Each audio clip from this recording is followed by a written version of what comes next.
It's time once again for the Kennett Indian Coaches Show as we talk with Kennett Indian head football coach Joel Wyatt. And coach, coming off a tough loss 29-15 to the St. Genevieve Dragons last Friday night at Metz Cherry Stadium. One of those ball games you got down 14-0 in that first quarter, and anytime your team does that, it seems like you're constantly trying to fight back to get out of that hole. Yeah, we kind of got behind the eight ball there right on the first drive of the game. They converted a couple third downs, and we actually helped them out a couple times with some offsides penalties that we still got to clean up. It's kind of been an Achilles heel for us here against Paragould and in St. Gen, and so yeah, it was playing catch up all night, and we've kind of got to break that trend hopefully this week of starting out and digging ourselves a 14-0 hole. Well, right after the half, you came out and they scored again, and 21-0 at that point. And a lot of teams may have just given up at that point, but your team didn't. They came back, made a good drive. You got a 2-point conversion. It's 21-8 at that point, and you saw a little life in your team. Yeah, we sure did, and that's the one. Not the only positive, but the big positive we took from this game is, we showed some grit. We showed some heart.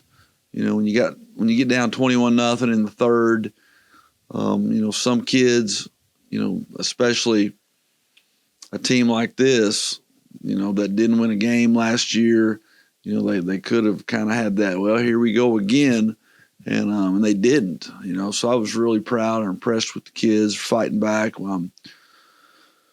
Ty hit D on a big fourth down touchdown pass, and then, like you said, we got the 2-point conversion, and it's 21-8 game going into the fourth quarter. But then right after that, you get a stop, and you get another score, kick the extra point. It's 21-15, and then it's a totally different ball game. You're back in it with a lot of time left, and as things turned out, a penalty or two on that next St. Gen drive, they put points on the board, and I don't think anyone in the press box really believed that the face mask was a penalty, but they were a lot closer than we were, but that's the way it goes, and then their guys converted with the touchdown.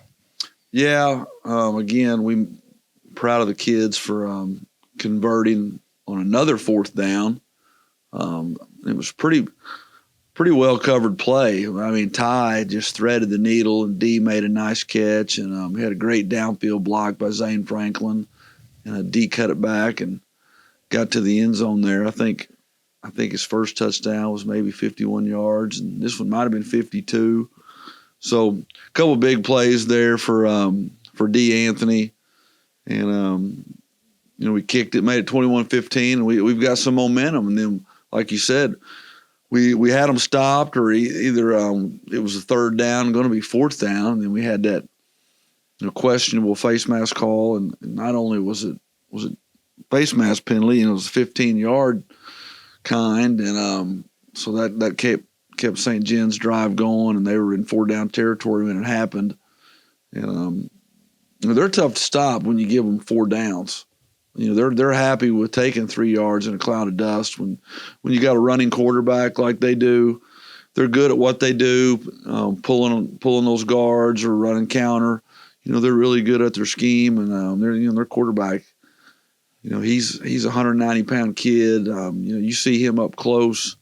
He's a solid 190. Plus, he's got good speed. Yes. And I think people kind of underestimate that because of his size, how quick he is. But he's outrunning some cornerbacks and safeties. Yeah, he's a tough kid, not afraid to shove it up in there between the tackles. And, they just got another one and then got the 2-point. It was 29-15 at that point. You missed some opportunities, though, to get in the end zone, and you look back on those, and if you'd got a stop at a certain point in that ball game, certainly could have turned around the different way, but that's the way the game goes sometimes. Yeah, we had kind of keep chart on negative runs, and we had 7 negative runs. That's just not a good number to have. Usually you might have 1 or 2. which is, a -1 or a -2 yard play. But man, hats off to St. Gen. They were really good on the perimeter.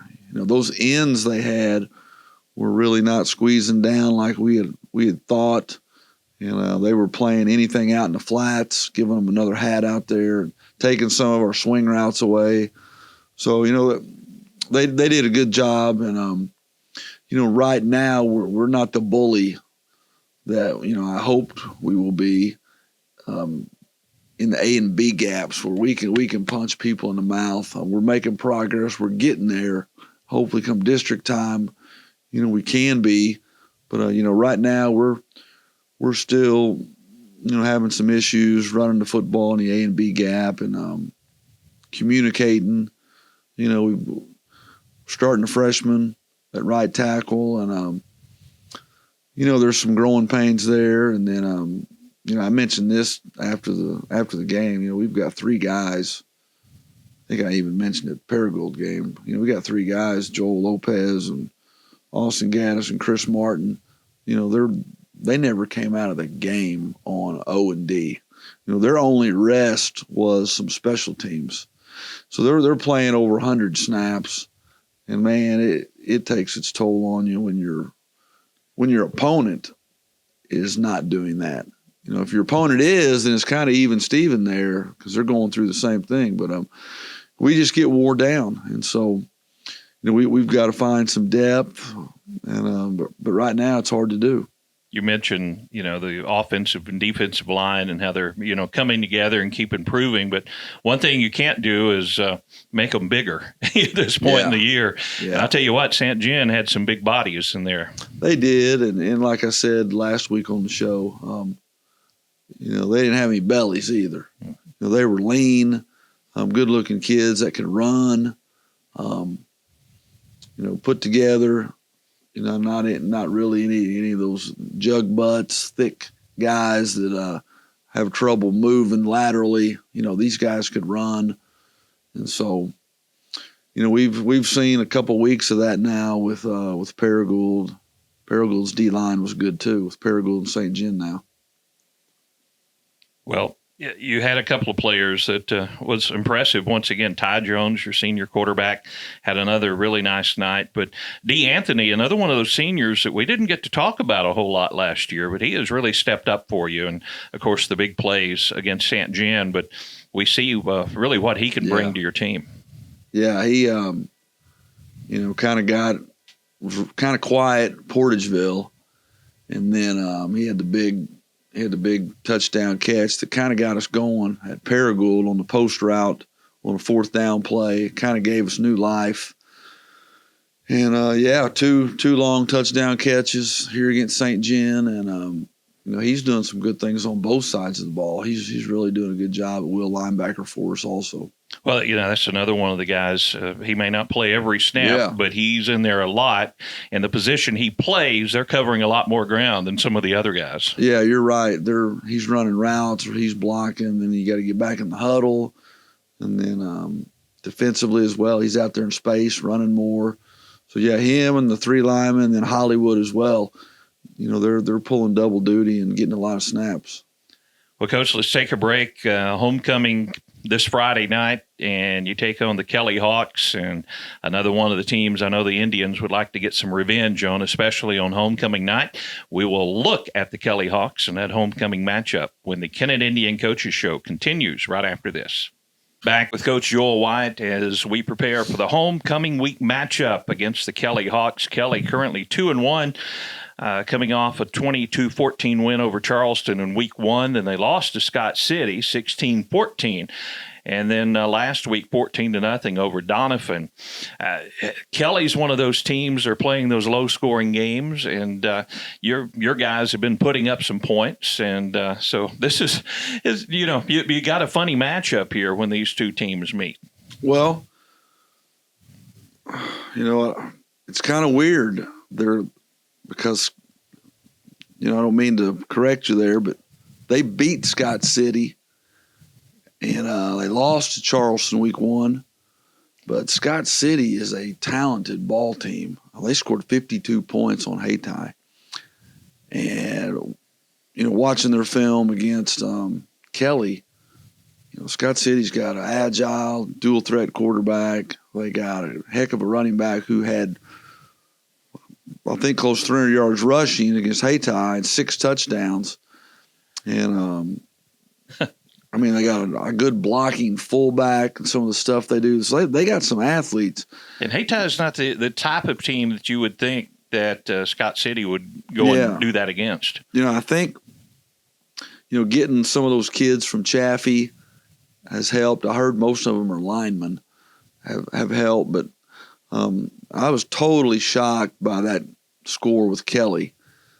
Kelly beating them, and then, Charleston beat them week 1, but then they beat the Dons last week 14-0. So, it's kind of a mystery. The Scott City game just is the one that just blows me away. Again, hats off to Kelly. That they had them at home there, and really an exciting game down to the wire. Thought Scott City had a couple chances there, and Kelly had a big turnover on downs. They got to stop, and the thing that's real noticeable about Kelly when you pull up their roster, they have 3 seniors. That's it. Had a lot of seniors last year on a pretty good team. So, yeah. You just don't, even at a Class 1 program, you don't, they're Class 2, but even at some of those small schools, you don't really find a squad with just 3 seniors. So they're, they probably think they're in rebuilding mode, but, they got us last year, and, we're excited to play. We know it's going to be a great crowd. I've been told by a couple people, supposedly there's 5 class reunions going on. Great. So hopefully all those people that are in town for the reunion, they're going to be at the game. It's supposed to be dry. I know it's going to be a hot one, but maybe a little cooler Friday than it has been all week. So we're just hoping for a great turnout. Well, homecoming week has its up and downs for a football team. A lot of things that your team is involved in that on a normal football week you're not. But, then you mention all the reunions, all the people in town. So it's great to have that crowd support behind you. And just one of those weeks, and every team has to go through it. They have to go through homecoming week and keep their focus and be ready to play on Friday night. Yeah, there's a lot going on. Kennett does it big on homecoming. A lot of vehicles, a lot of people riding, a lot of floats, and they do it right. And I think Mr. Billings was telling us at the staff meeting this is the 70th anniversary of Kennett homecomings. Wow! So 70 years of doing this, really a neat tradition. But, like you said, there's a lot of distractions. We hope our kids, as I try to tell them, man, you got to put the game first. That makes everything else more enjoyable if you win the game. Well, what are you looking for from your team here on week 4? Man, we just hope to keep getting better. And that starts with not beating yourself. That's an old Bill Parcells, Bill Belichick quote. You got to learn to not beat yourself before you can learn to win. And and right now we're kicking ourselves in the butt with what I call unforced errors. We're jumping off sides. They're not making us. We're jumping off sides. We're not executing in the run game like I hoped we would. This is 3 games. I told the kids, this is the first, guys. We've played 3 games. We don't have 1 rushing touchdown. And I'm kind of known as a run-first guy, and we just haven't. Now, granted, that's a little credit to our passing game, because when we've got down there, or even, a lot of our touchdown passes are outside of the red zone, so we haven't got down there as much because of our long pass plays. But we got to start running the football, and because we got the guys to do it in Fonda and Cuttingham and Hollywood. We got 3 guys that I really like all 3 of them. They all bring different things to the table, but we got to be better up front. And we did play a little better against St. Gen in the run game, our pass protection, Ty was running for his life. And, man, he's a tough kid. I know he's 160 pounds, soaking wet. But, man, he's a tough kid. He took a couple shots and, he sat out one play, got right back in there. But, long story there to your question. We've got to quit beating ourselves, and we got to be able to run the football better. All right, Coach Joel Wyatt, let's go get a win homecoming night against the Kelly Hawks. All right, thanks, Perry. All right, this has been the Kennett Indian Coaches Show.